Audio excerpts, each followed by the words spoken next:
consulted in the case of a woman in her 40s who has a history of atypical HUS, that's hemolytic uremic syndrome, who is maintained on eculizumab, which is an anti-complement therapy for use in patients with atypical HUS, atypical hemolytic uremic syndrome. So we are consulted because this person actually has a prior history of a drug-induced lupus and has had progressive renal failure as a result of her underlying disorder, and she has been started on dialysis. And so for whatever reason, she missed dialysis. She's admitted now with volume overload, and we are consulted just to write for the eculizumab prescription. They're like, hematology, we don't need anything. We just need you to write for the eculizumab prescription.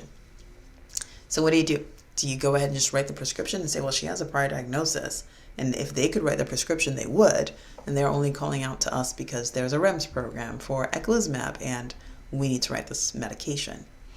Well, so the 3 points I want to bring up in this case. Point number 1 is that don't take the diagnosis for granted. It's really important that you review the data yourself and make sure that the patient's history, presentation, and response to eculizumab is consistent with a diagnosis of atypical HUS. For many of these patients who have a presumed diagnosis, they had testing sent out at the time they had the presumed diagnosis, and it takes a long time for this testing to come back. And by the time you are seeing this person and in follow-ups, this person is admitted for a totally different reason, you have the opportunity to go back and confirm, is this a true diagnosis? And that's what we did. We went back, we looked at her trends in hemolysis. We noted that she had previously had thrombocytopenia, which has now been resolved. We did note that she has haptoglobin that is still quite low, and we took a look at the blood film. And that's my second point. You got to take a look at the blood film. So anybody who has a history of a thrombotic microangiopathy, you really want to make sure that you take a look at the blood film, even if they're not necessarily showing active signs of hemolysis. So for this patient, LDH had been previously high in the 2000s, right now was a little bit high in the 200 range. However, the haptoglobin was low. So we did take a look at the blood film, and we could see on the blood film that the patient actually had schistocytes.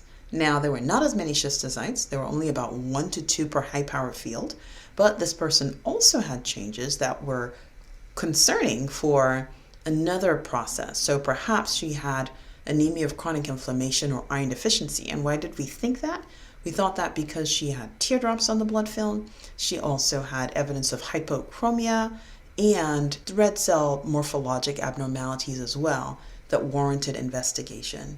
So for this patient, we said, well, the schistocytes are probably explained by a history of atypical hemolytic uremic syndrome, but let's make sure that we are not missing iron deficiency. Make sure that the labs help us feel confident that this is anemia of chronic inflammation. And so we requested iron studies as well. The third point that I want to raise for this case is that you got to see the patient. You got to see the patient. And so, yes, she has a prior history. You've looked through the chart. You feel pretty confident. You've seen the ADAMTS13 activity. That's normal. You don't just write for the medication. You got to see the patient, because if for everything that we do, we really got to see the patient, because the patient may give us different information that might help us to think differently about the patient. And so perhaps we go to the patient room and she says, yes, my mother had this and her mother before her. My sister also has this problem as well. That might lead us to start thinking along the lines of something genetic, and maybe might lead us to some genetic testing. And so I say all that for this particular patient. It turned out that all she really needed was the eculizumab, and we did review the prior studies, and there was nothing to make us concerned that this patient did not have atypical HUS as was previously diagnosed.